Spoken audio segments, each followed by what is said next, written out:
আসসালামু আলাইকুম, hi guys. আমি আজকে টমেটো দিয়ে মাছটা ভুনা করব। মাছের ভাজি চালের মধ্যে দিয়ে দিয়েছি পেঁয়াজ,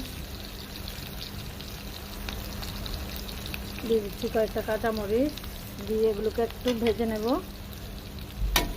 দেখুন পেঁয়াজটা আমার একটু ভাজা ভাজা হয়ে গেছে। তার সাথে দিয়ে দিচ্ছি স্বাদ অনুযায়ী হলুদের গুঁড়া, লাল মরিচের গুঁড়া, তারপরে দিয়ে দিচ্ছি আমি আদা আর রসুনটা দিয়ে এবার এগুলোকে আমি একটু ভালো করে ভেজে নেব।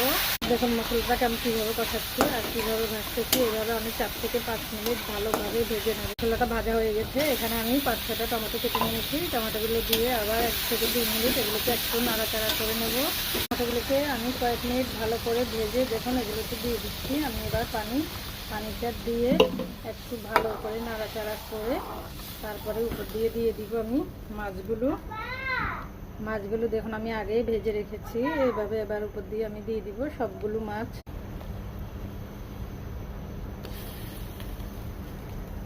আর সবগুলো মাছ দেওয়া শেষ হয়ে গেছে। এবার এগুলোকে ফোটার জন্য আমি অপেক্ষা করব।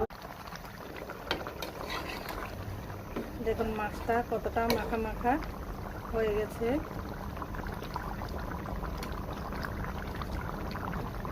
আজকের মতো এখানেই শেষ। আল্লাহ হাফেজ।